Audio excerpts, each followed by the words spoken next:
Very good afternoon, everyone. My name is Shridhar Prabhuraman. Thank you for joining for the presentation today. I think having witnessed all the comments, I do feel that we are moving in the right direction. As the last presentation for the day, I will essentially be summing up over the broader angle as to what we are doing here. What is it that we are trying to achieve? All these presentations that we see, all these projects that we see. What is it that we are trying to achieve here? And how we are integrating them, all of them into a single complex system. Um, so this presentation that I'm making is going to introduce the vision behind our modeling and simulation based marine spatial planning program. This is a vision that we have drafted for 2029. Now I'll walk you through why, what MSP is, why simulation based MSP is necessary, and what we are building, and how is it essentially an innovative aspect. Before we get into what it is that we are building, I think it's important to understand what we are solving for. What is the question that we are really trying to solve here? Now, marine spatial planning is not a new concept. Traditionally, MSP has been existing right from the time period when the Great Barrier Reef was started to be maintained in Australia. That's when the whole concept of marine spatial planning actually came into picture. Uh, and today, globally, it essentially satisfies requirements across multiple countries as a static map that represents all the key resources that are there present in the ocean. This essentially involves oil rigs and other such any kind of planning layers that we can probably think of. Where are the oil rigs? Where are the shipping lanes that are present? And all those kind of static assets. Where do we find marine mammals? Where the habitats of those exist based upon historical data? All of that is what currently is present in the traditional MSP. However, uh, the problem with the traditional marine spatial planning, and specifically for that matter in India and globally, is that it relies a lot on isolated data set, and that's one aspect that we are yet to conquer. So one agency would map the shipping route, another agency would map the biodiversity, the third agency would basically be managing the fisheries data, and so on and so forth. But they rarely speak to each other. And so, what this ends up becoming is a static set of spatial plans that tells us where things are, but that cannot tell what happens essentially next. And the consequences for these are real. So, there are two examples that I present here. One is, if you can see, off the coast of Tamil Nadu near Dhanushkodi, during a coastal erosion, sea walls were basically installed to prevent the local erosion. But the installed sea walls, they did not take into account how sediment flows change seasonally. And therefore, what ended up happening is that it did not really resolve the situation.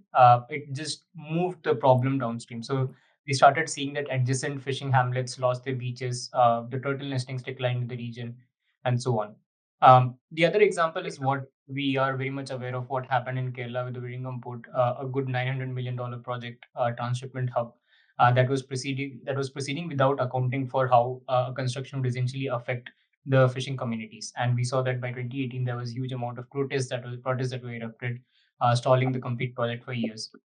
Now, in both of these cases, the idea is not that there was absence of planning, but the idea was the concept essentially is that there is very little amount of information, or there is little amount of tooling where multiple agencies can come together or simulate uh, what are the issues that can occur in the future based upon the decisions that we take today. So that future-based simulation is what our version of modeling and simulation-based MSP is about.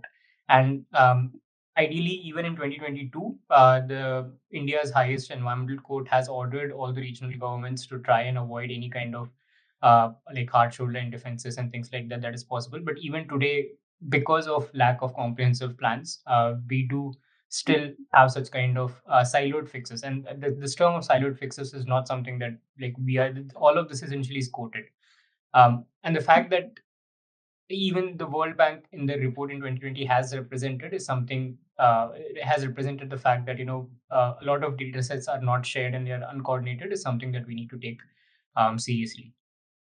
So what does our modeling and simulation essentially come into picture? And this is what you would have seen from all the different projects that we have that have been presented before me. The first is essentially dynamism. Again, as I mentioned, traditional plans are snapshots. They are hardly updated every few years. But what a simulation-based MSP gives is a living system. So it ingests real-time data, and it basically takes the stakeholder inputs in real times and performs a scientific update.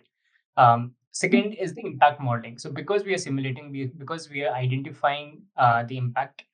So instead of drawing boundaries based upon the current data, what we have currently, a simulation, let's say, essentially forecast what is supposed to happen if you take a specific action. So for example, what does a shipping lane would look like? Or if you change the shipping lane to a different, if you adjust the shipping lane slightly, then how does that impact the overall underwater noise in the region?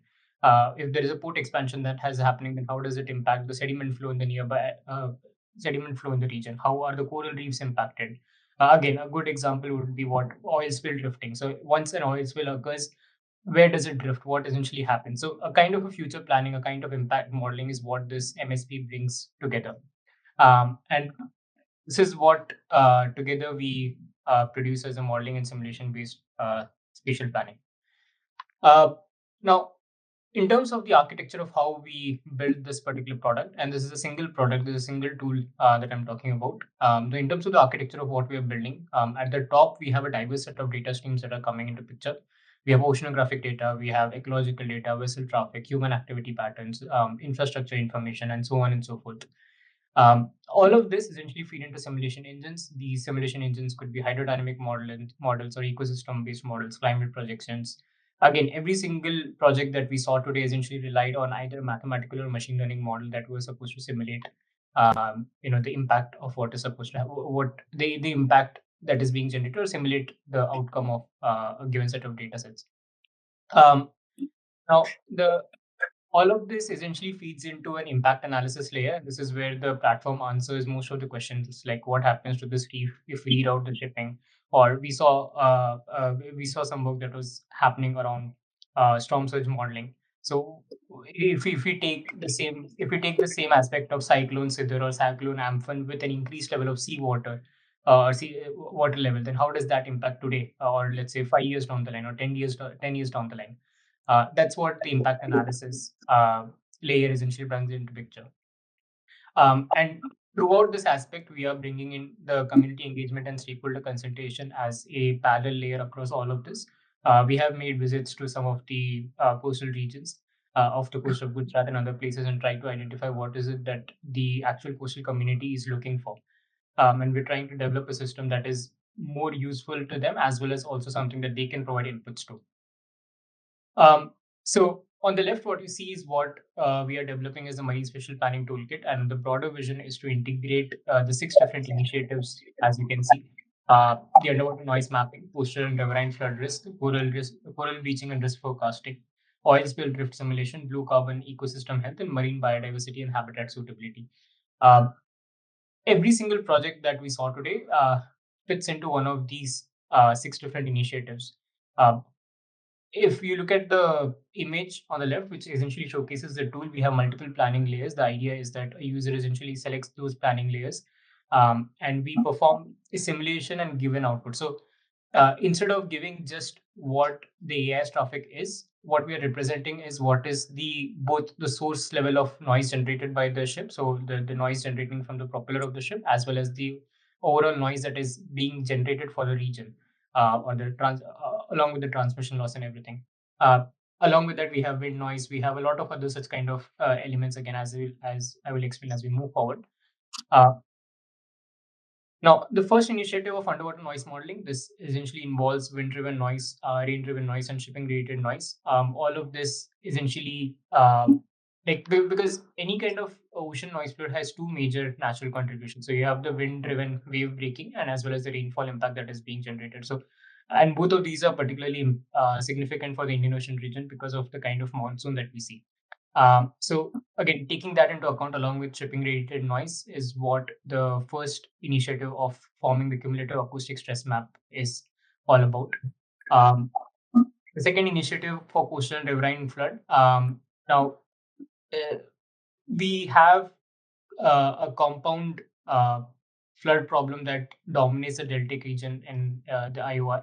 So there are two distinct flooding mechanisms. We have rivers that are overflowing from upstream rainfall, as well as the storm surge that is pushing seawater inland during cyclones and other such kind of extreme weather events. So what we want to build are two separate models for riverine and coastal surge. So they combine, and we perform joint probability analysis to essentially identify uh, what, as I mentioned, if in case of a scenario of sea level rise or in case of a scenario of any kind of compound flood uh, or movement happening, how is that going to impact our waters 10 years down the line, 20 years down the line, with our riverine flood model and storm surge model that we are generating? Uh, the idea is to validate this against the documented historical events. So, if we are able to reconstruct the same cyclone Amphan or same cyclone Sidar or other such kind of things that we have observed, the observed flood events that we've had, if our model is able to validate against that, that essentially means that our model is performing well. The third one on the coral bleaching and risk forecasting. Again, the bleaching occurs when essentially sea surface temperature exceeds the local historical maximum. But temperature alone is not the only factor. Like if we consider temperature as the only factor alone, it essentially overpredicts where coral bleaching has occurred. So we have other stresses, like apart from thermal stresses, we have acidification, we have turbidity, we have nutrient loading, we have other such kind of stresses that come into picture. So, in order to be able to identify a thermal refuge, yeah, we need to be, or basically the areas which are consistently cooler and the areas which are not, um, the areas where coral reefs are not impacted, we need to understand what are the different factors that affect. So, building a model around all those different multiple stresses is what we are working on. And the idea is again to be able to identify which are the high priority coral reefs or coral regions which we can preserve to begin with first, and then move on in terms of identifying how to mitigate the impacts. The fourth work, again, oil spill drift simulation. Two independent parts of this work. The first one being to identify oil spill, and the second aspect is to, in terms of simulating the drift of the oil spill, given the multiple scenarios of different ocean region, different monsoons. Because we even with different monsoons, different wave heights, the flow of water, everything changes how the oil spill essentially drifts. And as we'll talk further, none of these initiatives are actually independent. All of them come together and they talk to each other. So, an oil spill essentially tells us what coral reefs are going to get impacted. So again, both of these modules come and talk to each other.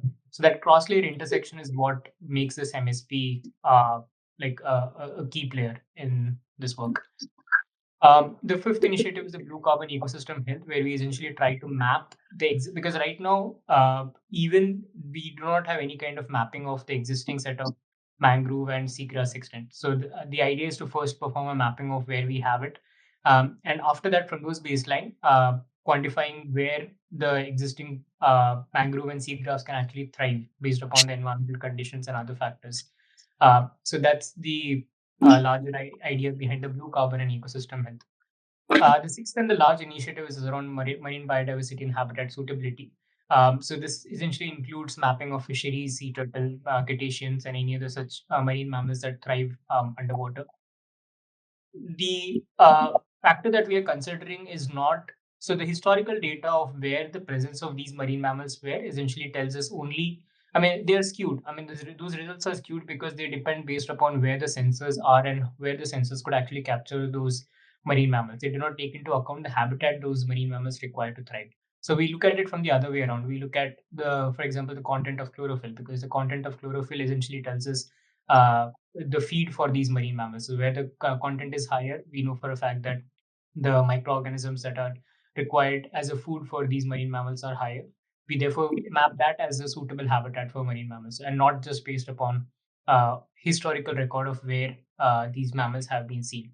So adding both of them essentially gives us a habitat suitability model to tell us which habitat is suitable for which type of marine species, and that's what this work essentially is all about.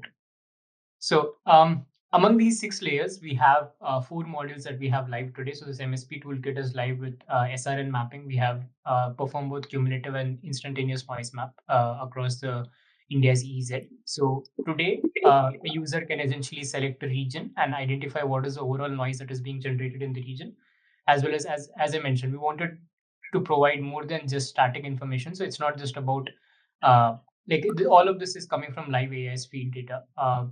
And we basically we grabbed the data from Spire. Uh, we have an API, we make an API call to Spire to fetch this live AIS data and then calculate the overall noise in the region. Um, the acoustic habitat mapping we have done for blue whales and green turtles. We have done some work on snapping shrimp habitat mapping as well. So identifying the indicators for snapping shrimps. And the potential fishing zone mapping is also almost complete now, where we identify what are the high probability fishing zones in the region.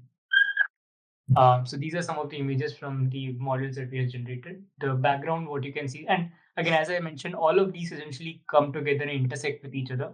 So to be able to identify the background noise and to be able to place a habitat map on top of the background noise effectively tells us which of the habitat is actually now right now populated by huge amount of shipping noise or wind plus shipping and rainfall noise. So this gives us a much more clear picture in terms of planning. This one's for the potential fishing zone. Again, the darker layers represent the higher probability, and the lighter layers essentially represent lower probability. Every single initiative that we run, as I mentioned, is coordinating with each other. None of them is independent. So, initiative of underwater noise mapping, it provides us with the noise compounds that directly flows into the coral breaching and risk forecasting, because again, noise is one of the aspects there. Noise is again one more factor for marine biodiversity and habitat suitability, so it flows in there. Oil spill drift simulation flows into blue carbon ecosystem health because they affect mangroves, they affect corals, they affect multiple biodiversity in the region, and so on and so forth. So the key idea is for us to have a cross initiative tool where every layer feeds into each other and provides a better uh, planning. This matters mostly for India because first, extreme variability. Now, India's coastline faces like some of the highest climate and human activity variability than any other region.